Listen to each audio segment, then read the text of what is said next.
Just a second here. Okay.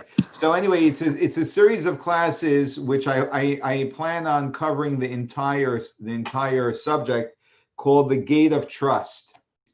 I think it's one of the most I think it's one of the most important subjects to study. A, B, who cares about what I think? The Rebbe told an endless number of people to study this.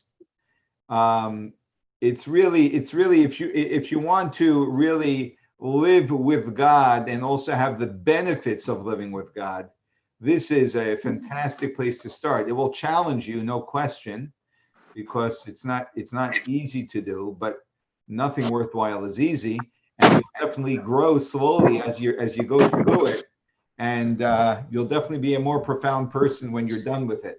And just by me teaching it, I feel like it's really been helping me a lot. So I took a picture of it because I can't. I mean, when you go to YouTube, what do you type in? I got a much better idea, Barry. Yeah. And then we'll get started. Barry, what's your email address? Can you mind sharing that? Yes, B as in boy. Just a second. Just B as in boy. Cardonic, CARDONICK @Comcast.net. Donick at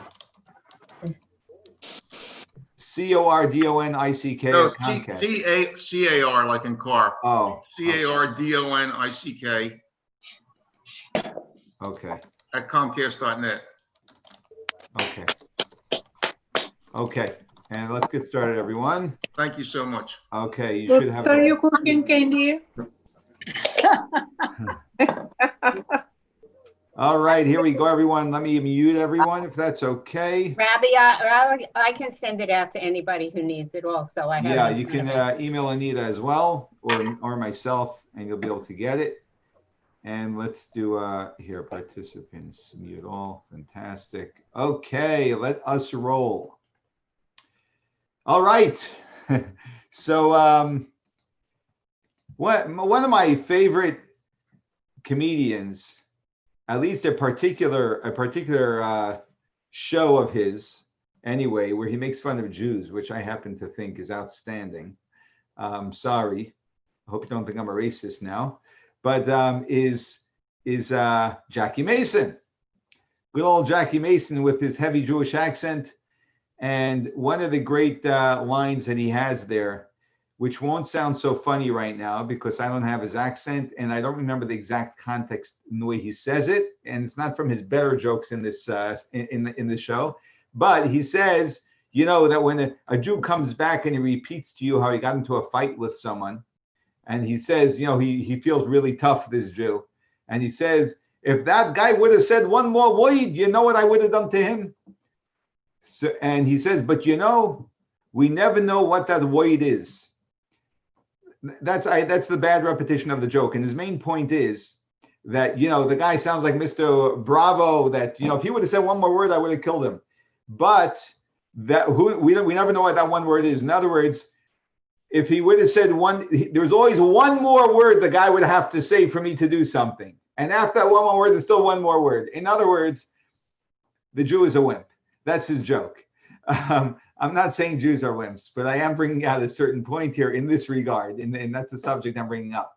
Because we have the story of Pinchas in this week's Torah portion. And Pinchas, at the very end of last week's Torah portion, the prophet Bilam comes to curse the Jews. But when you're a prophet, guess what? You don't get to say what you want. The prophecy is whatever God tells you. And God blessed the Jews every time he was attempting to curse them. So the Jews ended up getting blessed. So Balak, the king who hired Bilam to curse the Jews, says, what do? You made me worse than we started. So he said, I'll tell you how to get the Jews. Send your daughters to seduce the Jewish men, and get them and get your daughters to get them to follow our idols. And through the immorality, God will get angry at them, and that's how you're going to hurt them. And that's what they did, and they were successful, unfortunately. And then there was a story where one of the princes from the tribe of Shimon grabbed a a Midianite princess and was being intimate with her in front of the Jewish people as a way of defending what the Jews were doing and defying God and Moshe. And Moshe was unsure what to do in that moment. And Pinchas said, Moshe, didn't you teach us a law that when someone does, I don't want to get into the details of it, it was a unique circumstance. And in that unique circumstance, the right thing is for an individual to take the law into his own hands, which is very, very rare that a person is allowed to do that. But there are certain circumstances which we're not going to discuss the details of right now. So Moshe said, you're correct. The one who proclaims this should fulfill it. And Pinchas took a spear and killed this man and this woman. That's the story. But here it's, and this week's portion, which the portion is named after Pinchas because of this heroic act, where he went in front of thousands of Jews who were part of the tribe of Shimon. And he did this very brazen thing of killing them for what they, for desecrating God's name in public. He gets rewarded by God. And God says, I'm rewarding you bikano eskinasi bisocham, because you avenged my vengeance bisocham amongst them, amongst the Jewish people. Now, when it's always good, and I always try to visualize the actual story, because when you visualize it in a realistic way, you begin to think about how it played out. And when you think about how it played out, number one, you sometimes realize that you overlook some obvious things about the story when you just think about it realistically. And you also reveal certain things about the story. So one of the things that the Sephorna, a great commentary on the Torah, tells us is that the reason why God says that you avenged my vengeance amongst them is because God was expressing that Pinchas did something very unique. That he, despite the fact that he, as a single individual, there was no one else who got up to do this. So clearly, no one had enough confidence to actually take the law in their hands. And Pinchas got up in front of thousands of Jews, many of whom had already done the exact same sin, were very defensive about it. And in front of the very tribe who this leader was trying to defend their actions, his tribe mates' actions by doing this himself. And he went in front of all of them, bisocham amongst them, and he stood up, so to speak, for God. This was an enormous act on the part of Pinchas, particularly because it was bisocham amongst everyone else. And this commentary also tells us that the fact that the Jewish people they were quiet when Zimri, this prince, did this act, that was very problematic. To remain quiet when something brazenly wrong is being done is very problematic. However, they atoned for it by remaining quiet when Pinchas got up and countered it. So sometimes we lack support when we are the individual who stands up. But if we aren't stopped by others in some way, that itself is good enough. Or as Nason, our Gabbai, has told me in the past, if no one is complaining, take it as a compliment. Welcome to the Jewish club, right? But the real power of Pinchas was to know when to, and then at the right time to actually be able to stand up despite all of the other voices. I will say that I remember the time I used to be very timid. In fact, if there was a group of people and someone would just say, Aryeh, what do you think? I would turn red. Just from them asking me, what do you think? Right? They would just want to know my opinion, right? In a group. But I remember the time when in group meetings, I began to voice my opinion. I remember how hard it was, but how I did it and overcame that. And then there are moments when we not only have to voice our opinion, but when we voice our opinion as a lone voice. And sometimes that's very, very important, because sometimes everyone else is going with the accepted opinion out of fear of countering it in any way. And this is something that sometimes is the calling of the hour or the calling of the moment. And we have to be the man of the hour, if you wish, to stand up and speak up. And that's a really, really hard thing to do. And Pinchas reminds us of the power of doing that. And what happens also, that we see from the story of Pinchas is that people respect people who respect themselves. The people we respect most are the people who we see respect themselves. When someone, in fact, gets up and courageously voices something that must be said, we actually gain more respect in most cases than otherwise.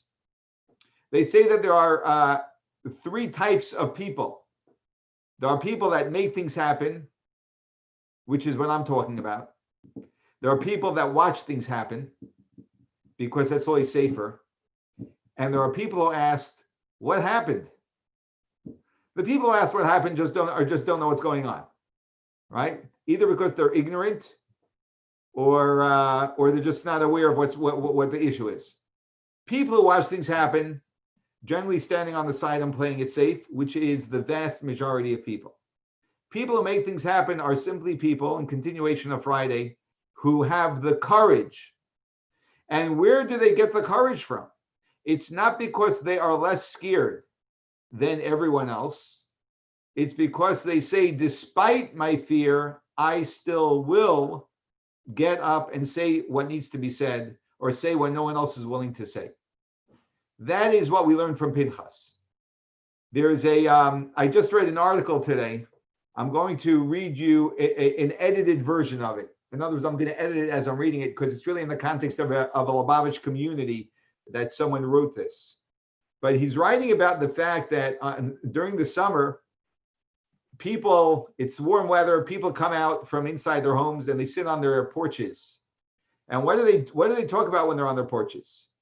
So this is what he writes. I'm jumping into the middle of the paragraph. He says, on the porch, no information is too sensitive and no world problem unsolvable, right? On the porch, we get heated about who's who and why. On the porch, we are the puppet master, meticulously shaping the future of, I'll say, the world.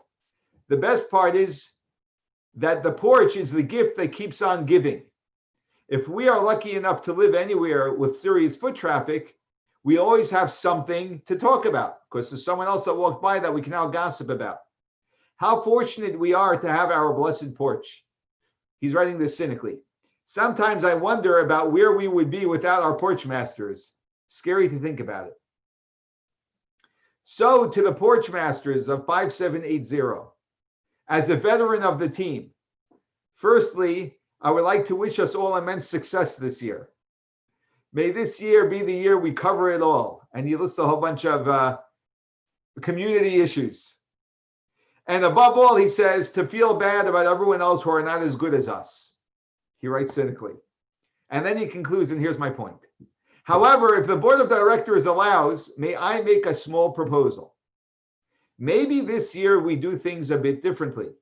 Perhaps this year we draw a line in what or who we talk about.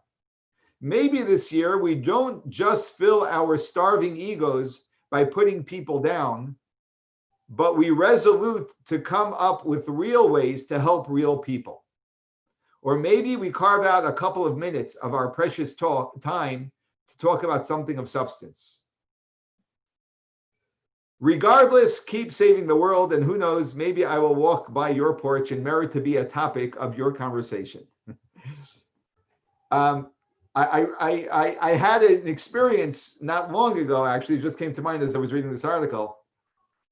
I don't want to explicitly say what and where, but I'm part of a committee. And I remember that the person who was most outspoken in the committee, a practical idea came up. And this person kept on pushing the idea of, yeah, well, we'll revisit it in a month or in 2 months. He kept on pushing the idea out of the way. And I knew sitting there that his whole idea of pushing this out of the way was so that it shouldn't happen. We wouldn't have to deal with it. That we shouldn't have to deal with anything concrete. We should only be talking. That's essentially what this person was doing. Keeping our meeting on a talk level and keeping it away from an action level. And that is exactly the point that this person is making. And this is the demonstration that Pinchas made, that there are some people who make things happen, who are action-oriented. And they say, well, what are we going to actually do about this? Did we come here to just talk about this? I have better things to do. What are we going to do about this? And that is what Pinchas teaches us. He stood, he watched, and he said, Moshe, this is what must be done. And Moshe said, indeed, go do it. And he went and he did it. Now, this opportunity rises all of the time. And you will find that whenever a discussion is going on, that the safest and easiest thing to do is to talk about it. And there are those exceptional people who ask, what am I going to do about it? And every single one of us needs to be that person. We all need to be the Pinchas. So thank you for joining, everyone. You are officially unmuted and welcome to make any comments, objections, or rebuttals. Thank you.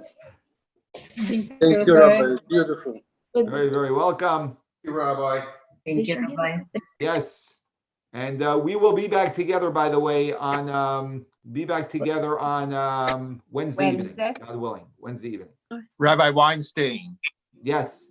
I thought you were going to say that the best way to, the worst way to do something, have a bunch of people is to form a committee.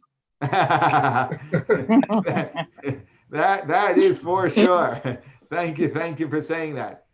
Actually, I also just want to throw out, everyone, if I may,